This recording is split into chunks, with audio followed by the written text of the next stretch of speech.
میں انہیں دیکھ کر پہلے ہی ڈر گئی تھی، اور اب جو انہوں نے گھیرو پالی کا نام لیا تو میں سمجھ گئی کہ یہ میرے منگیتر کی طرف سے بھیجے گئے ہیں اور بدمعاش آدمی معلوم ہوتے ہیں۔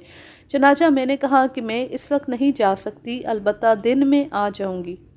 اس پر بولے کہ نہیں، اسی وقت چلنا ہوگا۔ میں نے انہیں سمجھایا کہ گھیرو پالی یہاں سے بہت دور ہے اور میں اتنی دور پیدل نہ جا سکوں گی۔ میری اس بات پر کہنے لگے کہ ہم تمہیں اٹھا کر چلیں گے۔ اسی حجت کے دوران میں لڑکی کی نظر زمین پر پڑی اور اسے احساس ہوا کہ بھیانک چہرے والے ان آدمیوں کے پاؤں موجود ہی نہیں۔ حالانکہ اس وقت چاندنی اچھی طرح پھیلی ہوئی تھی اور دور دور تک کا منظر بخوبی نظر آ رہا تھا، لیکن ان آدمیوں کے پیر اسے دکھائی نہیں دے رہے تھے۔ دہشت سے لڑکی کے رونگٹے کھڑے ہو گئے اور پھر وہ زور زور سے چیخنے چلانے لگی۔ اس کی چیختی دونوں شیطان نظروں سے غائب ہو گئے۔ چند لمحوں بعد چیخیں سن کر ارد گرد کے مکانوں میں رہنے والے لوگ دوڑتے ہوئے آئے اور لڑکی نے سارا قصہ انہیں سنایا، مگر کسی نے اس کی بات پر یقین نہیں کیا اور سب نے رائے ظاہر کی کہ لڑکی نے کوئی ڈراؤنا خواب دیکھا ہے۔ ایک دو آدمیوں نے محض تجسس کی خاطر ادھر ادھر ان دو پراسرار اجنبیوں کو تلاش بھی کیا، لیکن ان کا کہیں سراغ نہ ملا۔ لڑکی سارا دن اداس اور گھبرائی گھبرائی سی رہی اور اس نے کچھ کھایا نہ پیا، مگر شام کو 7:30 بجے کے قریب جبکہ گھر کے سب افراد رات کا کھانا کھایا کرتے تھے، اس نے اچانک اپنی ماں سے کھانے کی فرمائش کی۔ چنانچہ کڑی اور چاول اس کے آگے رکھ دیے گئے۔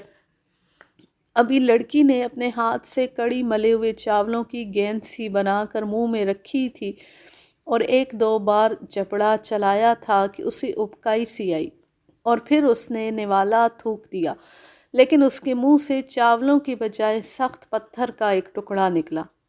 8 روز تک یہی تماشا ہوتا رہا۔ لڑکی سارا دن کھانے کو نہ مانگتی، لیکن سورج غروب ہوتی ٹھیک 7:30 بجے اسے زوروں کی بھوک لگتی، مگر جو ہی وہ خوراک کا پہلا لقمہ منہ میں ڈال کر چباتی، یہ خوراک یا تو پتھر بن جاتی یا کانچ کے ننھے منھے ٹکڑے۔ اس دلچسپ اور عجیب واقعے کی خبر آگ کی مانند گرد و نواح میں پھیل گئی اور لوگ دور دور سے اس لڑکی کو دیکھنے کے لیے آنے لگے۔ ایک شخص کی زبانی مجھے بھی ان واقعات کا علم ہوا اور میں وہاں پہنچا۔ لڑکی کے ماں باپ، پاس پڑوس والوں اور گاؤں کے دوسرے لوگوں نے اس کہانی کی تصدیق کی اور پھر مجھے وہ پتھر اور کانچ کے ٹکڑے بھی دکھائے گئے۔ اب بھی جب کہ میں یہ سطریں لکھ رہا ہوں، یہ ٹکڑے میری میز پر رکھے ہوئے ہیں۔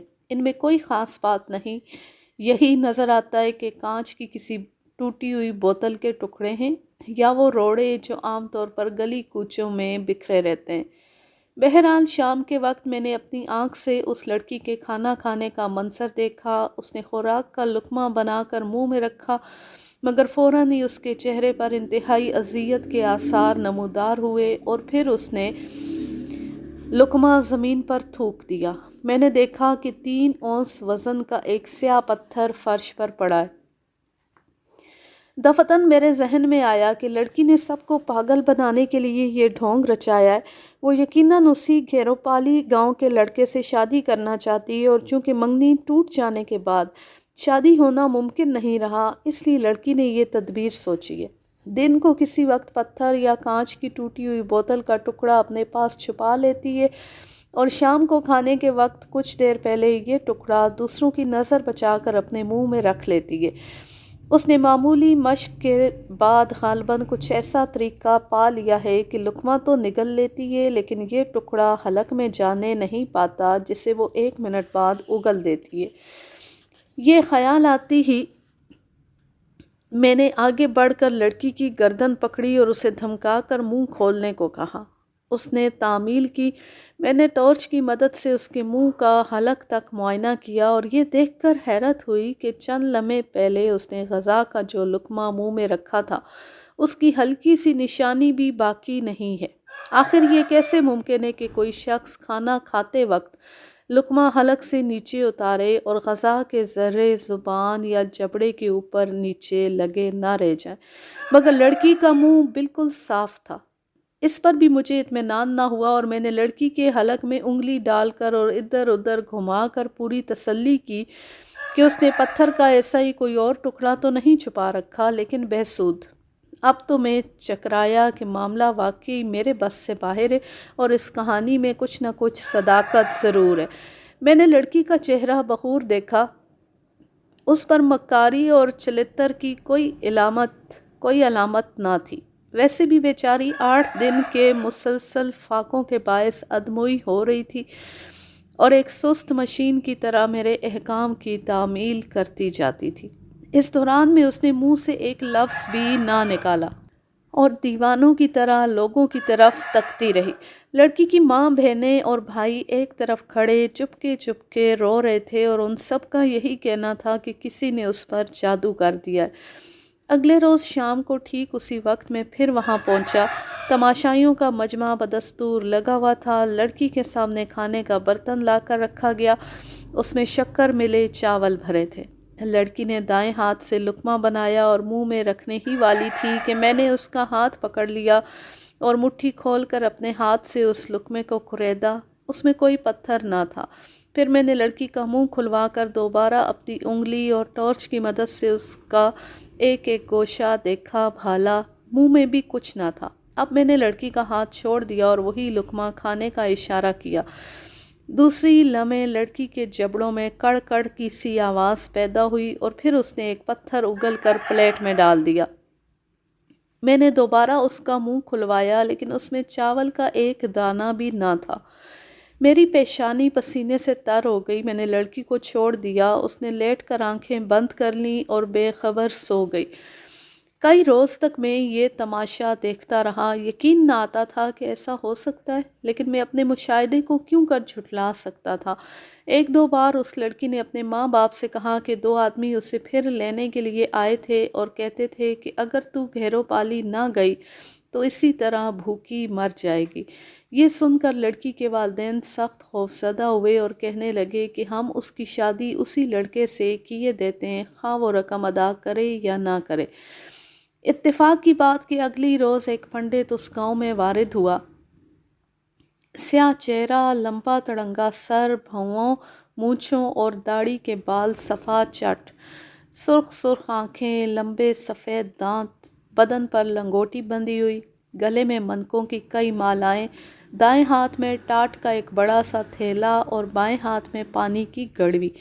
اس شخص کے چہرے پر بھی خباثت کے آثار تھے اور جو ہی گاؤں والوں نے اسے دیکھا سب اس کے سامنے آ کر ڈنڈوت کرنے لگے اور ہر شخص ادب و احترام سے پیش آنے لگا۔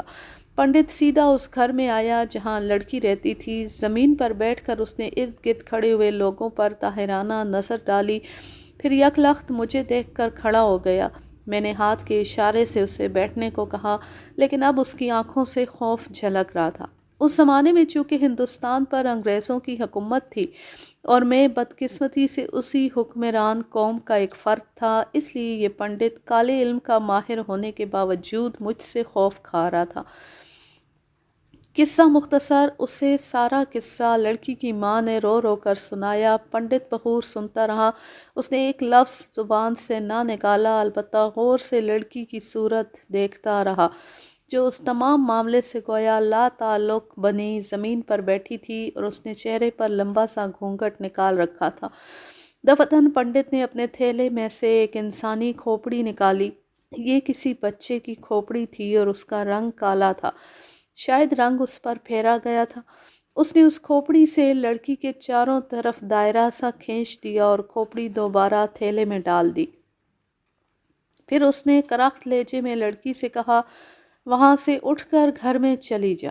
لڑکی نے یہ حکم سنا اور جانے کے لیے اٹھی، لیکن دائرے سے باہر قدم نہ نکال سکی۔ ایسا معلوم ہوتا تھا کہ زمین نے اس کے پیر پکڑ لیے۔ یہ دیکھ کر پنڈت مسکرایا اور اس کے سفید سفید دانت دیکھ کر میرے بدن میں جھرجھری سی دوڑ گئی۔ لڑکی پر جادو کیا گیا ہے، لیکن میں اسے ابھی اتارے دیتا ہوں، گھبرانے کی بات نہیں۔ لیکن میری بھیٹ کیا ہوگی؟ جو آپ کہیں پنڈت جی، لڑکی کے باپ نے ہاتھ جوڑ کر کہا۔